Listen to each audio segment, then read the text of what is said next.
freed me up.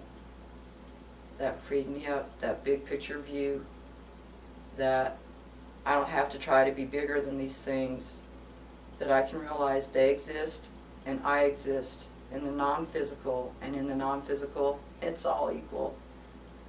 We're all equal. And when I honored the non-physical existence of these living meanings, they're living, you can feel them. You can detect them and register them. Can't measure fear. How big is your fear? I don't know. It's big. It's little. You know, it's not like that. When you get in there in that big picture view with the non-physical, it's you're honoring the non-physical existence. You're honoring those living entities. And you're honoring your own.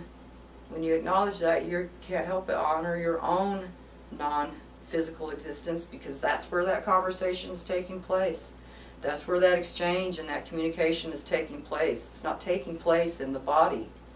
See, in this materialistic view, we, even in our religions and our spirituality and our philosophy, if you believe in a soul or a spirit, you know, most people believe it's in the body, and it's been said over and over again, the spirit is in the body, the spirit is in the body. And then people who don't believe in a spirit, who just believe in a body, you know, they believe, no, it's just some big mechanical thing, and you're just a cog in the wheel, and you just got to move. You just got to move however the thing moves you. Like you have no free choice, no free will in it. You know, so I don't see that as such a great choice. That you either have a spirit and it's in your body, or you don't have a spirit and you're just being moved around by chance and chaos and circumstance. Something big, something outside you.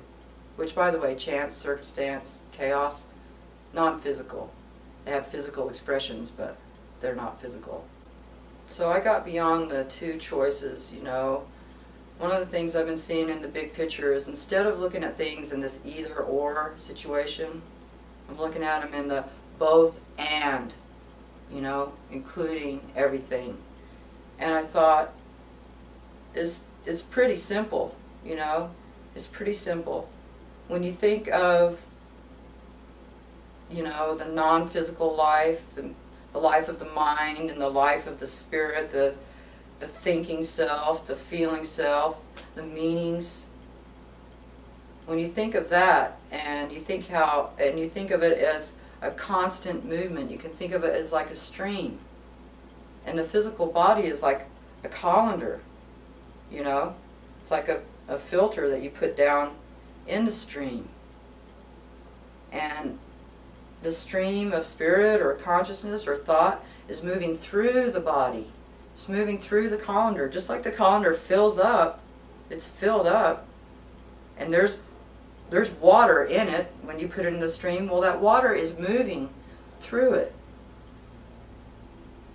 And that's how I see us. When I don't look at us as just pure physical or pure material, when I see the non-physical and I see that it's encompassing the physical and it's in the physical at the same time, then that's how I see it. It's like a stream. It's a stream moving through an individual filter. You know, and that's how the spirit moves through our body. If you really think about the body is made up of cells. That's pretty basic. Everybody knows that.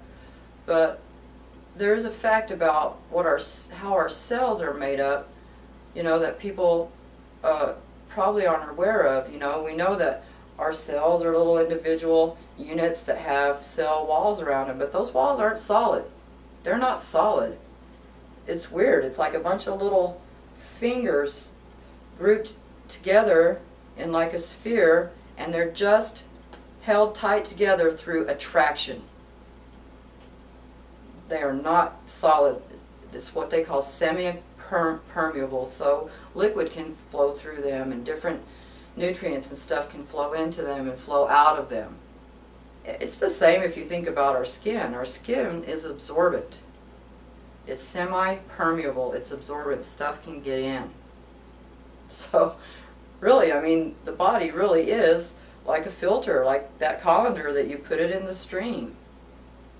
And so our physical bodies are filtering all this non-physical stuff and registering all the action, all the movement going on. And because all these different movements have different meanings, love is a movement with a different meaning than fear. Fear is a movement with a different meaning than happiness, you know. Because of our special ability, I don't know how special it is, I guess, but I noticed that we have this ability to choose an expression, and if we choose the expression of fear, that will be our filter, you know, that will be the color of our filter.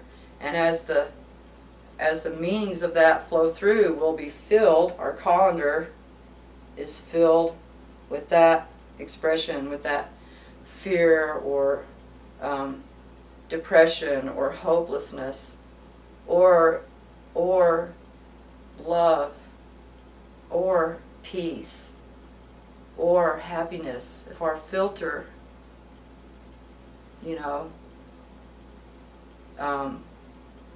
if we choose the color love, that's what our colander will be filled with. That's the spirit. Whatever, as the spirit of life goes through it, we'll be experiencing, will be full of that particular meaning, that particular set of thoughts. And that's our free choice. That's our free choice.